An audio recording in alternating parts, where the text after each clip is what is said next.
Welcome to my video series exploring the world of religions. In this installment, we'll be diving into the Druze faith. By the end of this video, you'll have a comprehensive understanding of this fascinating belief system. The Druze religion, a unique and esoteric monotheistic faith, emerged in the 11th century in the Middle East, specifically in the region that is now modern-day Lebanon. It developed from the Ismaili sect of Shia Islam, incorporating elements of Greek philosophy, Gnosticism, Neoplatonism, and other spiritual traditions. The Druze community, known as Al-Muwahhidun, or the Unitarians, believes in the oneness of God and emphasizes the inner, esoteric meaning of religious teachings. With approximately 1 million adherents, the Druze population is primarily concentrated in Lebanon, Syria, and Israel, with smaller communities in Jordan and diaspora populations in countries such as the United States, Canada, and Australia. Despite their relatively small numbers, the Druze have maintained a distinct cultural and religious identity, often living in close-knit communities that value secrecy and loyalty to their faith.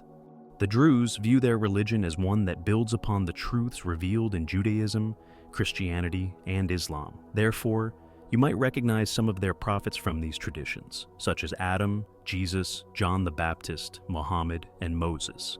However, their most respected biblical prophet is Jethro, Moses' father-in-law. The Druze faith is considered an Abrahamic religion. The origin and history of Druze. The origins of the Druze faith trace back to 10th century Cairo, during the early days of the Fatimid Caliphate. Cairo had just been established as the capital of this influential dynasty, which ruled over a vast empire stretching across North Africa and the Middle East. The Fatimids were part of the Ismaili branch of Shia Islam, a sect that recognized Ismail ibn Jafar, the eldest son of the Shia Imam, Jafar al-Sadiq, as the legitimate successor to the title of Imam. However, the Druze faith eventually evolved into something distinct, incorporating elements of Ismaili theology alongside ideas from other religious and philosophical traditions. Central to the founding of the Druze religion is Al-Hakim bi Amr Allah, the sixth ruler of the Fatimid dynasty. Al-Hakim is a figure shrouded in mystery and controversy.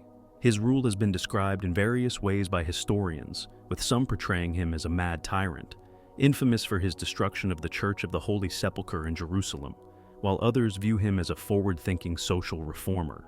Al-Hakim abolished slavery in his realm and established the Dar al-Hikmah, or House of Wisdom, one of the oldest institutions of higher learning.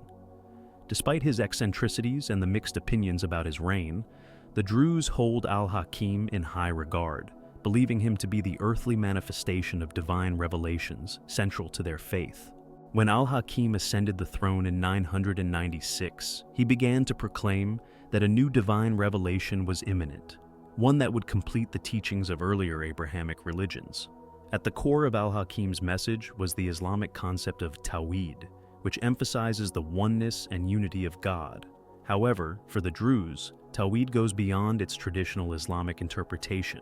It represents the idea that God is so transcendent that he exists beyond all human categories and descriptions. Therefore, any religious depictions of God must be understood symbolically. According to this belief, all existence is unified within God, and the path to understanding this divine oneness is through the pursuit of Tawhid. In 1017, Al-Hakim formally introduced his new faith to those willing to convert, an event known as the Uqqāl.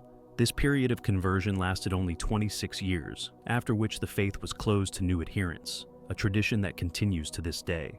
To spread his new message, Al-Hakim enlisted the help of religious messengers who traveled throughout the Fatimid Caliphate, and possibly beyond, to find converts.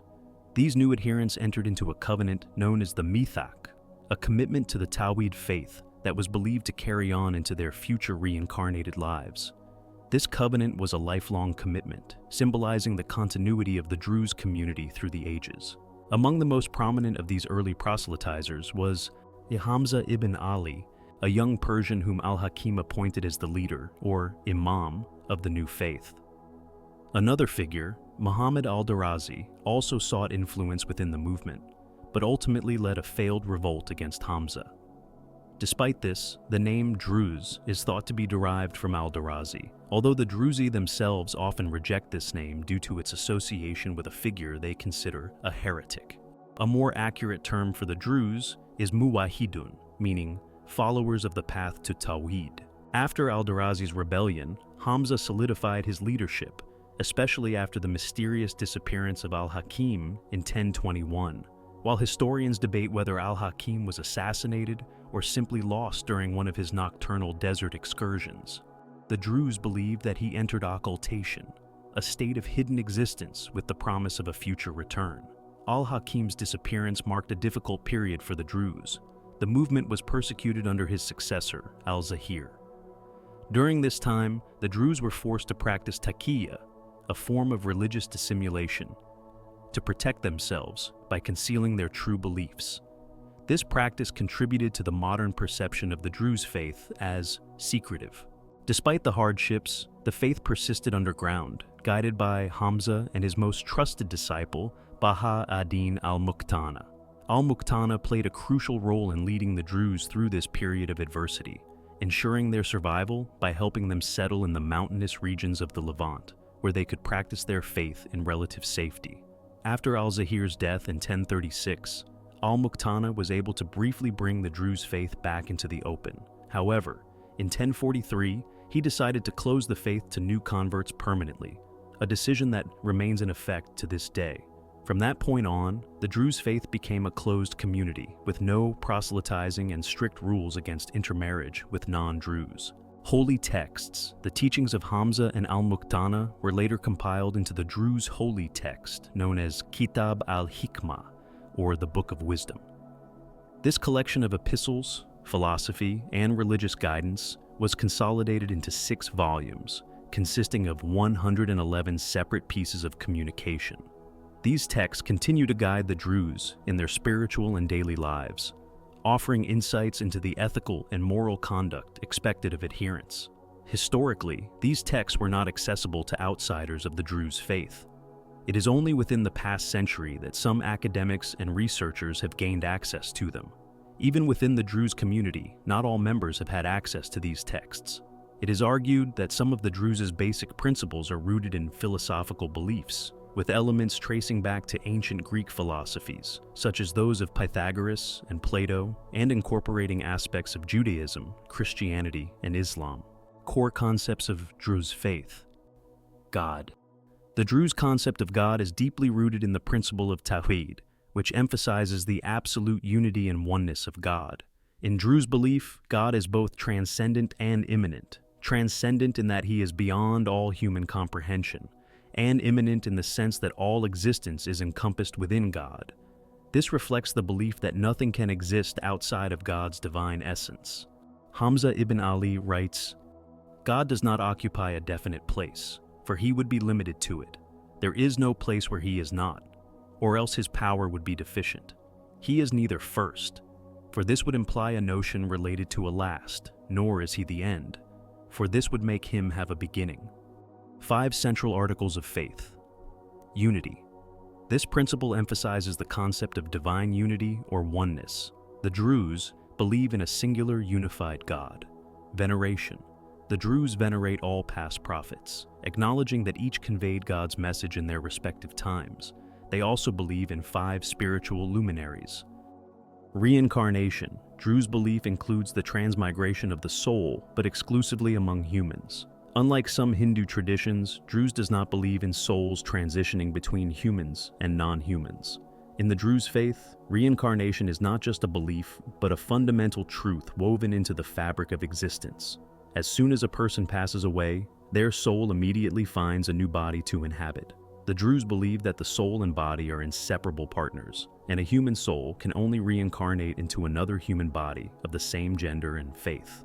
The soul's journey through countless lives continues with the ultimate goal of escaping the cycle of rebirth, merging with the cosmic mind, and experiencing true, everlasting happiness. Initiation.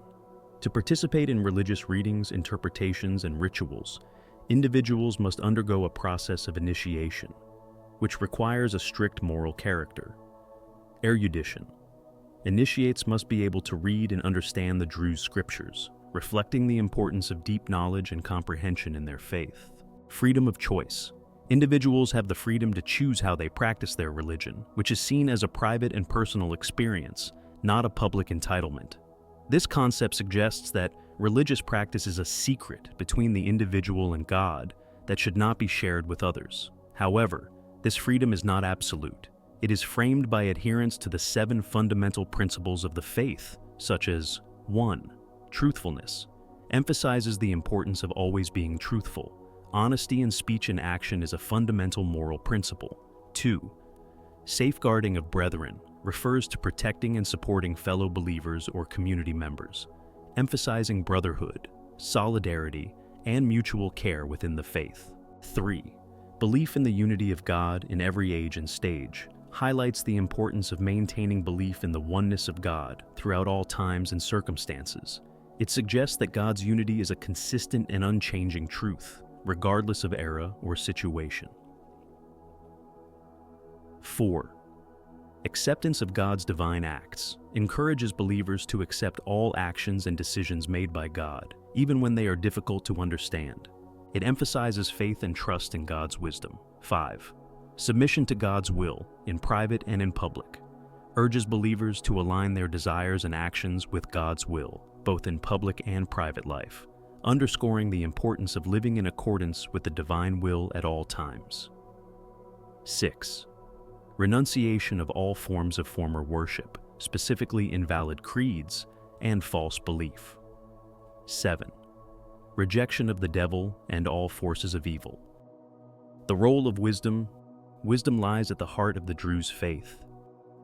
Their sacred writings, known as Rasail al-Hikmah, epistles of wisdom, are a compilation of philosophical and theological teachings that serve as a roadmap for spiritual growth.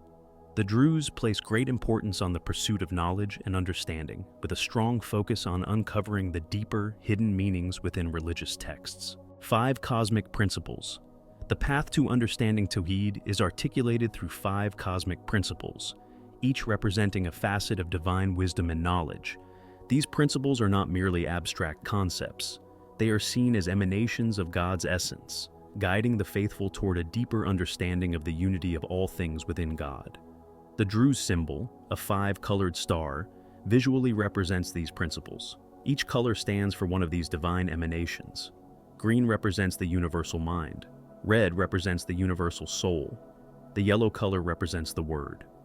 The blue represents the cause. And lastly, the white represents the effect. The Druze flag is often seen next to the Israeli flag, and there have even been renditions of the flag that includes the Jewish Star of David to show unity between Israel and the Druze community. Druze religious practices. The Druze faith does not have formal rituals, designated places of worship, or a clergy system. Instead, religious practice is deeply personal and introspective. The community gathers in modest, unadorned prayer houses called khalwas for collective worship and discussion.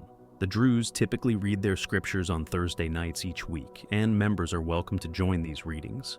During these sessions, it is customary for the sages to ask certain individuals to leave the room partway through, signaling that the subsequent passages are of a more advanced nature, intended only for those familiar with the text's esoteric meanings. The Druze do not acknowledge any religious hierarchy, so there is no established clergy. A select few who are initiated into the Druze sacred texts are known as Uqqāl, while the general members of the community are referred to as Juhhāl, or the uninformed. Uqqāl. The initiated, who are knowledgeable about the esoteric teachings, serve as spiritual leaders, sages, and keepers of the religious tradition. Men and women who have undergone initiation are known as sheikhs and sheikhas, respectively. The initiated must follow strict dress, dietary, behavioral, and lifestyle codes. For instance, they must dress modestly, speak in low voices, refrain from profanity, and avoid smoking, drinking alcohol, and other practices deemed undesirable. They are also required to attend the weekly scriptural readings on Thursday nights. From the earliest days of the faith, it included women in its ranks. Juhhāl, the uninitiated who follow the basic ethical and moral teachings of the faith without access to the deeper esoteric knowledge. Although the Juhhāl are not permitted access to the knowledge of the mysterious secrecies of the holy books, they are required to adhere to the code of moral and ethical behavior. When a sage dies, the community often buries the sage in their home, turning it into a shrine. The Druze frequently visit a network of over 77 shrines throughout the year, located in nearly every area where they reside. These shrines honor both male and female sages, with shrines dedicated to female sages being as significant and popular as those for their male counterparts. Additionally, the Druze often visit shrines of religious figures from other faiths, including Muslim, Christian, and Jewish figures. There is no specific month or time designated for these visits. Druze culture. The Druze have a distinctive culture that they have preserved for centuries. They often maintain a degree of separation from non-Druze communities to protect their customs and traditions for future generations. Traditionally, Druze men worked as farmers in their villages, but over time, they have expanded into various business sectors and other professions. Druze women are regarded as equals within their community. They actively participate in religious services and have access to the secret teachings of their faith. Women also have the right to own and sell property, and most are educated and literate. Overall, the Druze are known for being hard-working, trustworthy, and peaceful. The Druze are known for their distinctive dress, particularly among the religious men, who wear white turbans, and the women, who often cover their hair with white veils. The Druze faith is a closed religion, meaning that conversion into the Druze faith is not permitted. The faith is passed down through birth, and only those born to Druze parents are considered members of the community. This policy has helped the Druze maintain a distinct religious and cultural identity over the centuries. The Druze practice endogamy, which means that members are expected to marry within the Druze community. Marrying outside the faith is strongly discouraged and can lead to social ostracism. This practice helps preserve the religious and cultural purity of the Druze community. The history of the Druze faith is a testament to resilience and devotion. Despite facing persecution and isolation, the Druze have maintained their unique religious identity and cultural traditions for over 1,000 years. Today, they remain a close-knit and private community, committed to preserving the teachings of Tawhid and the legacy of their ancestors. We have reached the end of this video. I hope you enjoyed it. You can find all the sources used in the description. If you like this content, please like, comment, and subscribe. It would tremendously help with my channel. Stay curious, stay brave. Until next time.